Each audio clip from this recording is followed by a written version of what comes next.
With our society, our world being in such a vulnerable and uncertain place right now, I wanted to sit down with my team members here at the Deborah Center for Resilient Children and ask them how they respond to someone who says they are struggling to stay resilient.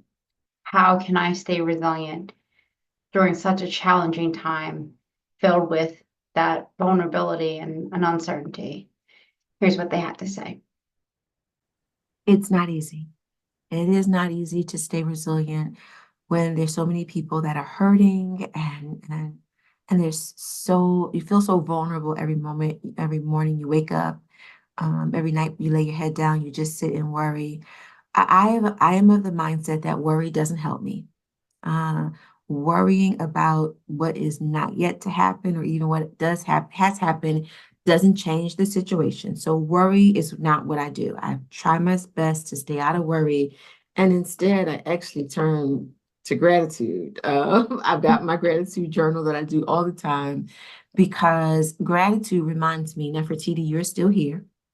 You have the ability to do a few things, and let's focus on those things. And so, in moments like we're in, when life feels super hard, I actually lean into gratitude and I let the energy that I have support my well-being and be that catalyst to do the work to help somebody else.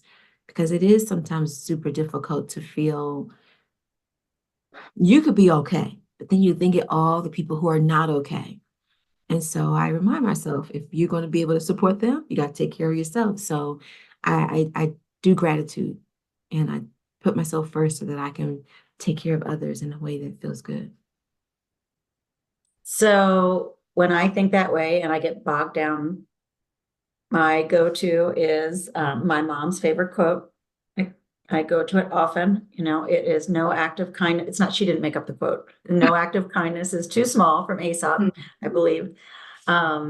And so when things feel so overwhelming and so bad, I focus on the smallest thing that I can do to be kind. When I walk my dog, if I see somebody else hasn't picked up their poop, I pick it up. If I see trash, I pick it up. If I see someone walking by me that seems like they don't want to make eye contact or maybe seems a little sad, I look at them and I say, I hope you have a nice afternoon. Because I don't think you know what people are going through. I think everyone probably feels like things are pretty challenging at the moment. And at different times in history, different people have been feeling that way. And that the no act of kindness sort of, it never goes out of fashion. It will never not be appropriate. And so that's what I lean on. The smallest thing, the smallest things. And if you can do the bigger things too, that's great.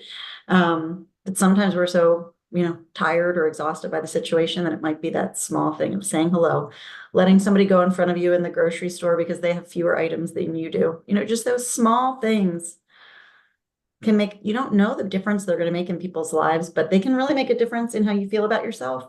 And that's what we can control.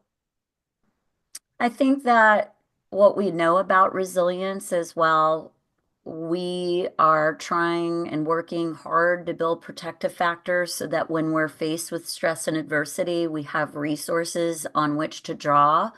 But it doesn't mean that sometimes we don't feel resilient. We have to be able to acknowledge that that is okay too. With that said, if we shift our mind to think about the things we need in difficult times and the resources that we have, whether they be within us or around us in our environments or families, hopefully that can make us feel hopeful that there are things that we can do in our control to help us sort of on a path to feeling like we are really actively sort of using our resilience and that we feel resilient. Adversity and stress and trauma that may be on the rise and certainly on the rise more for people whose very safety and dignity are being compromised. Um, it may feel like resilience is some fluffy, unattainable pipe dream. And I would say that part of the revolution and part of the resistance and part of building a better world for kids is not allowing that despair to make us cynical, not allowing the despair that we feel to create hopelessness. Mm.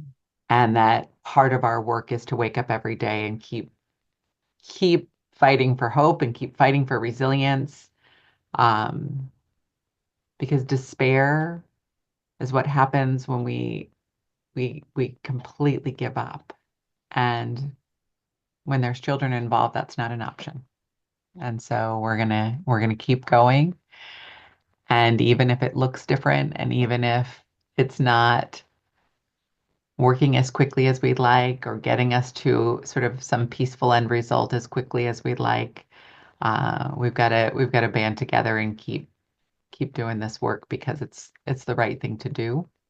Mm. And continuing to band together and do this work because it's the right thing to do is going to make us stronger.